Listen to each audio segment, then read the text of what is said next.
Hello BLS friend, welcome back to my channel Rays of Hope. So আজিৰ ভিডিঅ'ত মই just quickly আপোনালোকক জনাব বিচাৰিছোঁ অহাকালি যি গুৱাহাটী ইউনিভাৰ্চিটিৰ বিএড এন্ট্ৰেন্স হ'বলগীয়া আছে এক্সাম হ'বলগীয়া আছে সো তাৰ কাৰণে আপোনালোকে লগত কি নিব আৰু কি লগত নিনিব বা কি ৰুলছ আপোনালোকৰ ফলো কৰিব লাগিব সো হেতুৰ বিষয়ে এইটো ভিডিঅ'ত মই জাষ্ট কুইকলি আপোনালোকক কৈ দিম আশা কৰিছোঁ আপোনালোকে নিজৰ প্ৰিপাৰেচন ভালকৈ চলাই আহিছে এতিয়ালৈকে সো আজি বেছি ইমান প্ৰেছাৰ ল'ব নালাগে আজি জাষ্ট ভালকৈ ডিনাৰ কৰক light dinner and proper sleep লওক মৰ্নিং উঠি এবাৰ ৰিভাইজ কৰি ল'ব আৰু নেক্সট এক্সাম দিব যাব এক্সাম সকলোৰে ভাল হ'ব সো লগত নিব প্ৰথমতে আপোনালোকে এডমিট কাৰ্ডখন লগত লৈ যাব ভালকৈ প্ৰিণ্ট কৰি লগতে এটা আইডেন্টিটি প্ৰুফৰ কাৰণে আপোনালোকে পেন কাৰ্ড আধাৰ কাৰ্ড বা ভোটাৰ আইডি কাৰ্ড লগত নিব পাৰে অৰিজিনেল নিব এইটো ফটোকপি নালাগে অৰিজিনেল লৈ যাব আৰু দুটা পাছপোৰ্ট সাইজ ফটোগ্ৰাফ লৈ যাব লগত এডমিট কাৰ্ডত মেনশ্যন ষ্টিল আপোনালোকে দুটা পাছপোৰ্ট সাইজ ফটোগ্ৰাফ লৈ যাব আৰু পেন কিনিব পেন নিব ব্লু বা ব্লেক বল পেন লৈ যাব জেল পেন নিনিব আৰু কিছুমানে কৈ আছিলে ৰাফ ৱৰ্কৰ কাৰণে আমাৰ পেজ নিব লাগিব নেকি সো নো নালাগে ৰাফ ৱৰ্কৰ কাৰণে পেজ নিবলৈ এক্সট্ৰাকৈ যি কুৱেশ্যন বুকলেট দিয়া থাকে তাৰ পিছফালে আমাৰ ৰাফ ৱৰ্কৰ কাৰণে দুটা পেজ দিয়া থাকিব তাতে আপোনালোকে নিজৰ কেলকুলেশ্যনবিলাক কৰি OMR ফিল কৰিব আৰু নেক্সট আছে পানীৰ কাৰণে আপোনালোকে ট্ৰান্সপেৰেণ্ট ৱাটাৰ বটল নিব পাৰে যোনটো 10 টকাৰ বিছলেৰী বটলটো পায় সেইটো আপোনালোকে লৈ যাব লেবেলটো ৱাটাৰে পেলাই সেইটো লৈ যাব ডিজিটেল ৱাচ নিনিব একো ইলেক্ট্ৰিক গেজেট নিনিব কেলকুলেটৰ নিনিব মোবাইল ফোনটো ষ্ট্ৰিক্টলি এলাউড নাই তাৰ লগতে আছে আৰু যিসকলে নিজৰ বিলংগিংছ নিজৰ বেগ বা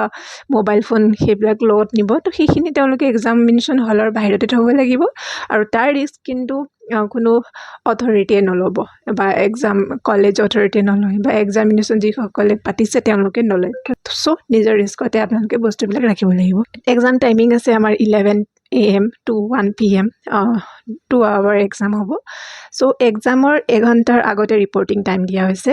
হুইচ মিনছ 10টাত আমাৰ ৰিপৰ্টিং টাইম আছে তাৰপিছত এলাউ কৰা নহয় চ' ট্ৰাই কৰিব এক্সামৰ 1.5 ঘণ্টা আগতে যাতে আপোনালোকে এক্সামিনেশ্যন হল পাই যায় চেণ্টাৰ পাই যায় তাত বহি আপোনালোকে যি আছে ৰিভাইজ কৰিবলৈ অলপ চাবলৈ তাতে বহি আৰামছে চাই ল'ব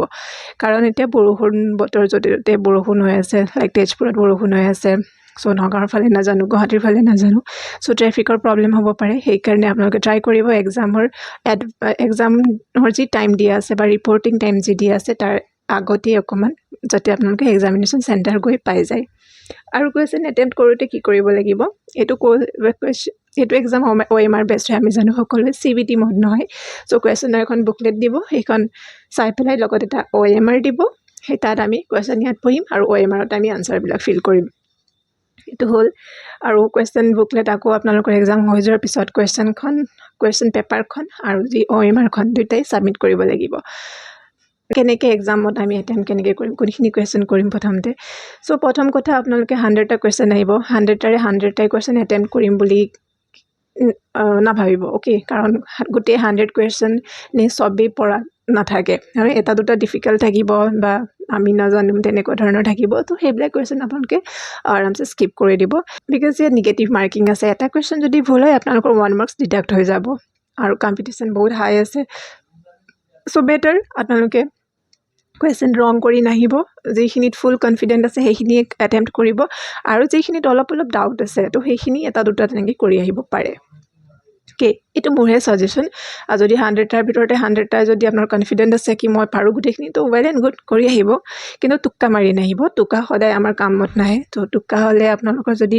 টোক্কাটো আপোনাৰ যদি এগেইনষ্ট যায় তেতিয়াহ'লে কি হ'ব নিগেটিভতে মাৰ্কছবিলাক গুচি যায় চ' লাষ্ট ইয়েৰ কি হৈছে বহুতৰ মাৰ্কছবিলাক একদম নিগেটিভত গৈছে -50 -25 তেনেকুৱাত মানে ৰেংক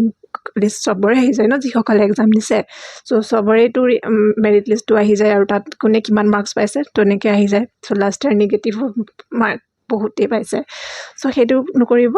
যিমানখিনি কনফিডেণ্ট আছে সেইখিনি কৰিব গভৰ্ণমেণ্টত ছিট পাবলৈ যদি আপোনালোকে 60টা যদি কাৰেক্ট কৰি লয় তেতিয়াহ'লে আৰামছে আপোনালোকে গভৰ্ণমেণ্টত ছিট পাই যাব আউট অফ 100 কুৱেশ্যন চ' এয়াই আছিলে কুইকলি এটা ভিডিঅ' মই বনাই আপোনালোকক জনাই দিলোঁ এণ্ড বেছি টাইম নলওঁ চ' থেংক ইউ ছ' মাছ আশা কৰিছোঁ আই উইল প্ৰে টু গড যাতে এক্সামত বেষ্ট কুৱেশ্যন পেপাৰবিলাক আপোনালোকে যি প্ৰিপেয়াৰ কৰিছে মই যি দি আছিলোঁ তাৰ ভিতৰতে আহক আৰু এক্সাম আপোনালোকৰ সকলোৰে যাতে ভাল হওক চ' এয়াই আছিলে all the very best for your exams and thank you so' much ইমান একো পেনিক বা একো তেনেকুৱা হ'ব নালাগে জাষ্ট ৰিলেক্স কৰক প্ৰপাৰ শ্লিপ লওক আৰু এক্সাম সকলোৰে ভাল হ'ব বুলি মই আশা কৰিছোঁ চ' থেংক ইউ ছ' মাছ